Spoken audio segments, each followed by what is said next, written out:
Still think TJ can play in the league? You know, it's a great story on a number of different fronts. Number one, you know, for TJ and his family, you always hope that the players that play in your program go on to do the things that they hope to do or dream of doing before they ever show up here at Arizona. And in TJ's case, you know, the lesson to be learned, I think on our end as a program and for so many young players is, I don't know if he ever aspired necessarily to be an NBA player as much as he really locked in on trying to be the best player that he could be at Arizona.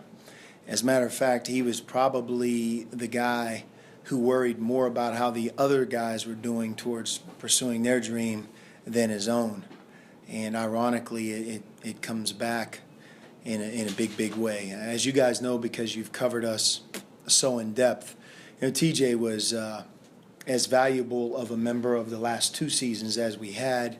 He was as consistent of a player that I've ever coached day in, day out. And, you know, not until somebody like that is gone do you completely understand all of the qualities that he had. You know, his practice habits, his leadership, his toughness, his great character and competitiveness, and certainly his ability on the court. So we wish him well, but, you know, to say that we're all very proud of him would be an understatement, and it's remarkable what he's been able to do here early on as an NBA player. Has there been much time to communicate with him? You know, I'm in regular communication with a lot of guys. You know, he's one of them. Usually when they leave, a little bit more, and then as they are away from here, maybe not as frequent. But I've just congratulated him, told him to keep on doing what he's doing. It is interesting because you did have to kind of lobby to get him to that combine and some things. I mean, people didn't think. Didn't you get feedback from NBA people that? Yeah, no, he. You know, there's a seniors only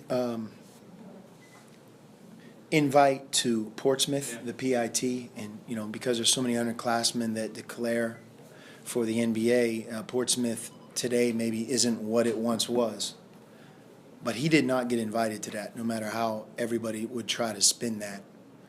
And he did not get invited to Chicago, and it wasn't until he was willing to go to Chicago on his own dime and be there in case something happened did he then enter Chicago. But the moment he got that opportunity, he delivered. And whether it was Summer League, and I think every team that watched him certainly respected him. And I'm happy that he's off to a good start.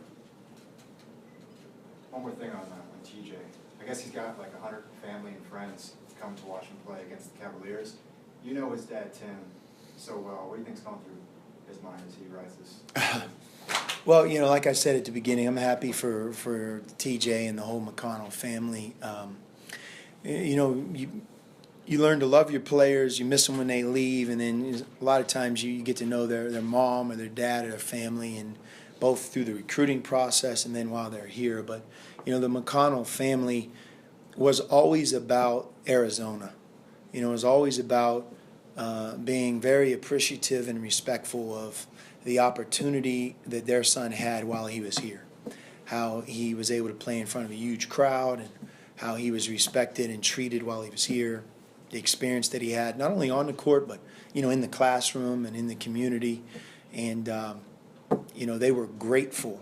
And it's nice when that type of group experiences what they're now experiencing. Every coach, college football, college basketball, baseball, when that happens, you say to yourself, this is why you do it, this is what it's all about.